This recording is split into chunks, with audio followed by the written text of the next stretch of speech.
We're gonna teach you how to move heavy weight faster, and we're gonna start right now.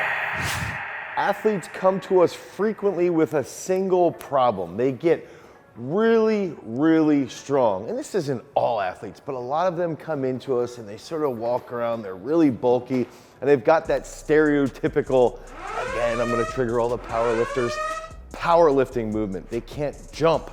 They're not elastic. They struggle with reacting quickly. They're the individuals that even if they jump off of a box, they might stutter step 2 or 3 times before they jump back up. And it's up to us to try and make them more elastic individuals. And being strong is absolutely fantastic, but when you're someone who, by the general population, has become too strong, what we need to do then is realize these people have spent too much time doing absolute strength movements. They've spent too much time lifting absurd amounts of weight, but not really learning how to move that weight quickly. And so we're gonna use our day 4 in our Peak Strength app, and we're gonna show you how you can move heavy weight fast to optimize your impulse. So this workout's extraordinary. It's gonna get you through what you need to do to overcome that too strong feeling. You're gonna learn how to be more coordinated, more elastic, and you're gonna have a better mind-muscle connection. And I think that's the big thing around moving heavy weight fast is you've gotta get really, really coordinated with that mind-muscle connection. And we've got the mind-muscle master right here, the Irish shot put national record holder. He's competed at the world stage, Eric Favors, and he's gonna work us through this workout. Actually, I'm gonna take Eric through the workout so we can show you guys how you can continue to make those improvements with your rapid coordination. So let's prepare the mind and prime the body for this sweet impulse lift. And so we're gonna start off with a 2-box snatch. Okay, so Eric's gonna work through 2-box snatch, and this is a movement that we like to use with swimmers who need to improve their starts, with football players who need to be a little bit quicker out of their stance, with wrestlers who need to be a little bit faster with their shots. This is an absolutely fantastic movement, and inside of Peak Strength, we're gonna do 4 sets of 2. So what we'll do is we'll ramp up over time, but this isn't really gonna fatigue us for the rest of that lift. All right, so the big thing here is that Eric's gotta set his back. He's gotta think logically, right? So we've gotta move heavyweight fast with technique. That's the big carryover here with impulse. Okay, so impulse is force over a very short period of time or over a designated time. And in sports performance, designated time is typically going to be very, very short, especially when you're a shot putter.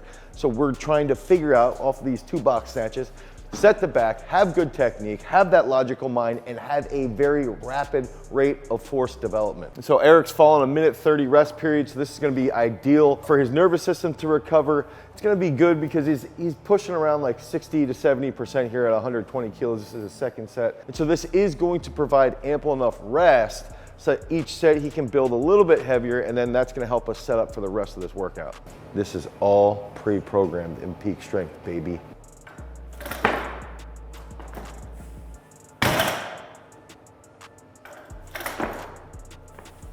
Good. You got a dryer sheet coming out of there. Dude, I swear you've had a dryer sheet come out of that same shirt before. I swear. I wash my clothes. It's evidence he at least dries his clothing. I would say that was fairly easy, right? So that's his second set. Let's put that in there. We're gonna go to 130. This has us at 131. We'll make it 130 just for loading purposes for a nice easy double. I think what's interesting here is that what I wanna show is we've got this sweet demonstration and we've got all these videos here. We're filming pretty early in the morning, and if you look at the example here is Haley, and Haley's actually sitting right over there. And she just got back from the World Championships where she got 3rd in the clean and jerk and 5th overall. All right, good strong double here, Eric. Set that back tight, move it fast. Good. Come on, one big one now. Come on, good. So I think the big thing here is like, if you're doing impulse-based training, the first exercise should be something like a power snatch where you're moving as quickly as possible. So if you go to the gym today, you can do 1A, two-box snatch or a high hang power snatch or a power snatch from the floor. Now with Eric, he is one of the best shot putters in the world. I think he got 16th this past year in Eugene at the World Championships. He also recently snatched 165 kilos. So he actually broke Nork Vardanian's snatch record here at Garage Strength. So this is a perfect way to warm up his impulse day, to get him moving nice and snappy. So this ideally is gonna contribute to bigger throws out in the shot circle. So we're putting in, that was still pretty easy. Log, set.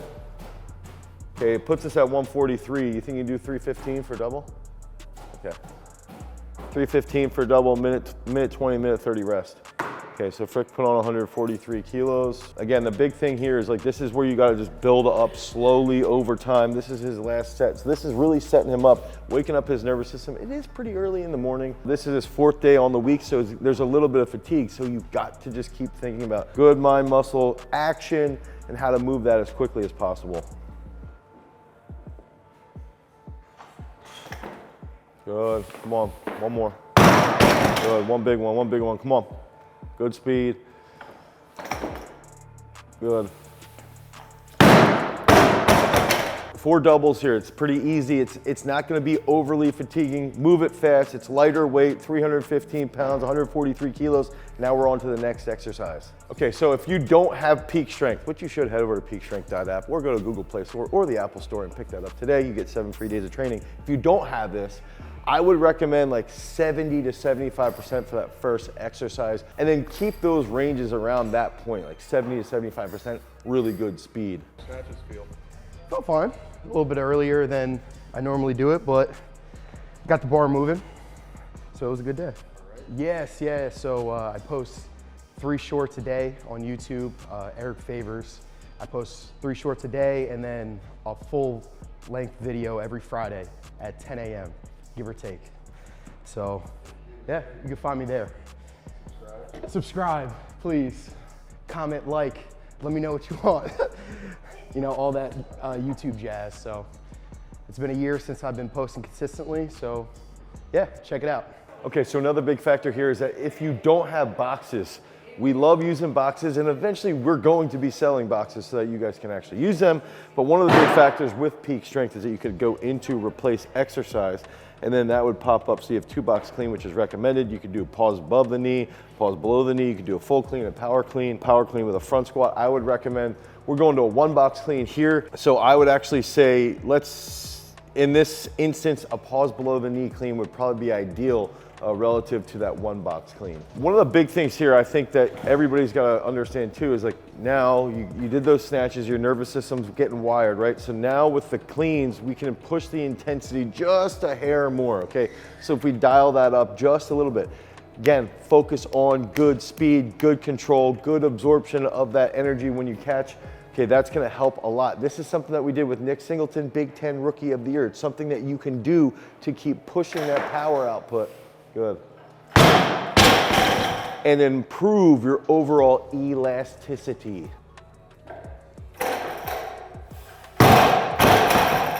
Oh look, it's Haley again. I wonder how many other apps have the models being world medalists. So some of the big factors that you've got to think about when you're training athletes, right, is if we just did absolute strength all of the time, we'll end up being like big, bulky, and slow. Probably similar if we just did bodybuilding movements all the time. And with the functional crowd, right, if we're just doing functional movements, or for us, we use reflexive exercises. If we just did reflexive movements all of the time, we would get destroyed in the competitive realm. So that's the big factor here, is we've got to figure out how can we piece together absolute strength, reflexive work, bodybuilding, and impulse-based training is really the bridge that's gonna sort of unite everything together, because now you're moving heavier weights, but you're moving them quickly and you're moving them with a technical aspect. So really, if you're hitting every single facet within a controlled area, which is what we're doing with parabolic periodization, which is what we do in our app Peak Strength, now that's gonna help you actually perform to your absolute best. So Frick, Eric is gonna hit the 150 here nice and fast. Good, so that's 300. So that's 330 pounds. And think about if you're a football player, right? If you can move 330 really, really quickly, it's probably gonna be beneficial for you coming off the line, making contact with an individual. If we were just doing, stuff with our hydro weight all of the time, that's probably not gonna be the best. There's a time and a place that we can use that hydro weight, absolutely, because that's gonna help with our reflexive movements, but we've got to be able to piece this puzzle together as effectively as possible. So Eric's clean PR is 195. So this would be what, like 75%, I guess, right? I guess. Let's do like one more, 55. Oh, wait, I'm supposed to check the app. Here we go. Log the set. Oh, look at that, 155, put it on. It's almost like I programmed the app. I said, Eric, let's try to go to 155. He just smoked 150, and what happens? The app does exactly what my massive brain does, and massive head. Head size is not a direct correlation to brain power, though. My brother and sister always told me that. And Dane himself actually programmed it. He actually wrote the code. Yeah, no, I didn't do that. I was not writing code on this app.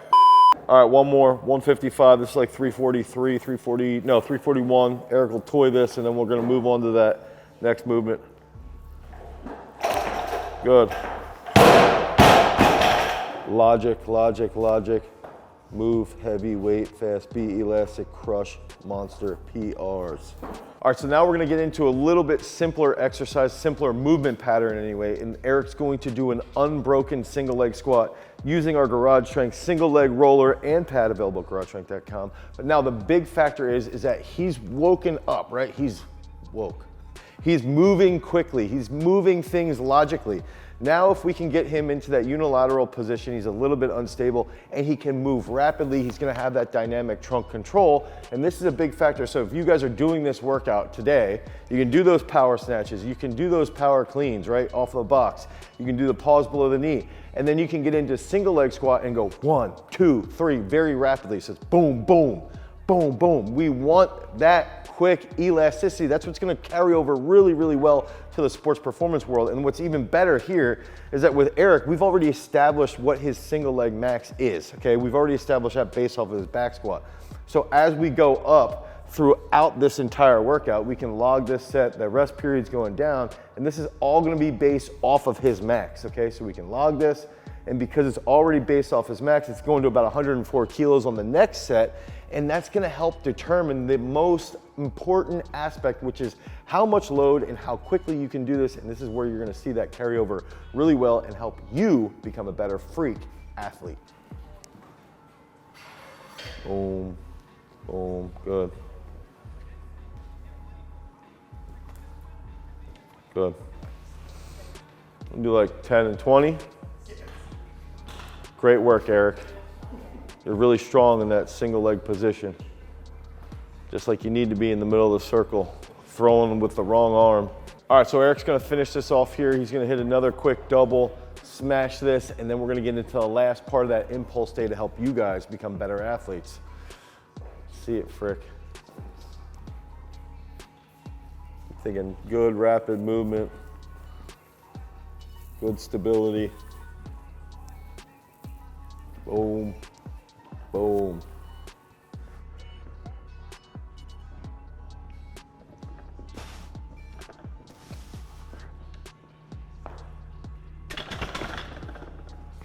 This is it, boy.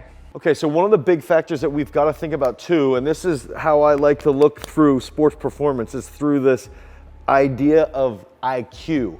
Okay, so when we're doing an impulse-based day, our nervous system gets heightened and it's not overly fatigued, but it's recruiting really, really well. And I like to look at everything as like this movement vocabulary. So as an athlete, you learn different movement patterns, okay? And as you learn these patterns, you want to perfect that skill of those specific patterns okay? So then you wanna learn how to move in those different ranges of motion at different speeds, and then that's what's gonna help you apply it to your world of sports performance. And we call this skilled strength, okay? So one of the biggest things that Dr. B used to say to us, and this is my old former Olympic champion coach, he's also Olympic bronze medalist, and he's also one of the best track and field coaches of all time. He would talk about your nervous system remembers the last thing out of your workout. So in this case, Eric's gonna be doing his skilled strength movement, which is going to be something that correlates directly to shot putting, okay? So the big factor here is to think about your nervous system has basically been hit with like 5 shots of espresso. So you're really, really awake. You've got that movement vocabulary, and we can bring this in now, and your body is going to remember this exercise. So Eric's gonna demonstrate a banded half turn with the strength band. This is a power elastic strength band, also available at garagestrength.com. I would recommend picking up these bands because of the handles and what you can do if you're a shot putter, if you're a field sport, if you're in court sports. We like to use these a lot with tennis players, with volleyball players as well, to help with that skilled strength. All right, so for me, I would go, we should have done this before. Yeah, shoot. This actually might be tight. So I would go here, right? Step, boom. So you would go right hand. Yeah. So he rotates that right. Yeah, there.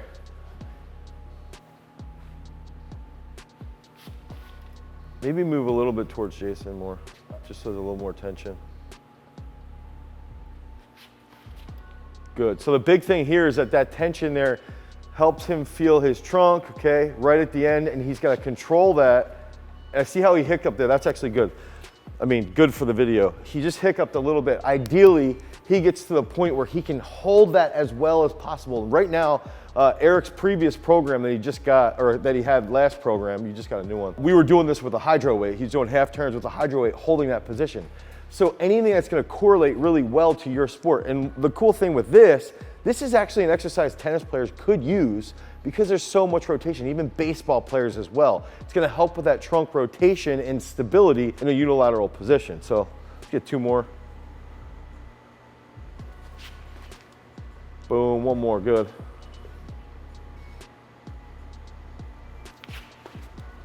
Perfect, good. And that's the other thing that we've got to remember is this is a reflexive movement, okay? So we talked about if you just lift heavy all the time, you're gonna probably be slower.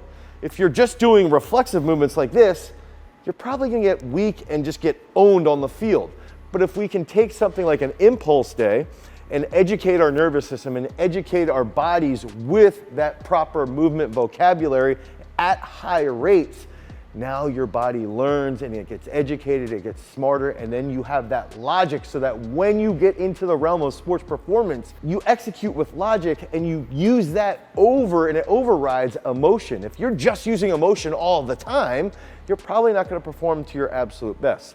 Sometimes it's great to perform with emotion, but it's better to perform with emotion and logic together because that's how you're gonna dominate your opponents. So keep improving your coordination. Ideally, you get into the weight room, you get a good warm up in, you work through that with proper rest and proper exercise selection based off of where you're at in your periodization. Ideally, parabolic periodization inside of our app, Peak Strength. And if you want other Peak Strength workouts, you can check out this playlist right here because remember, freaks, if you guys want to become champions, You have to cultivate your power. peace.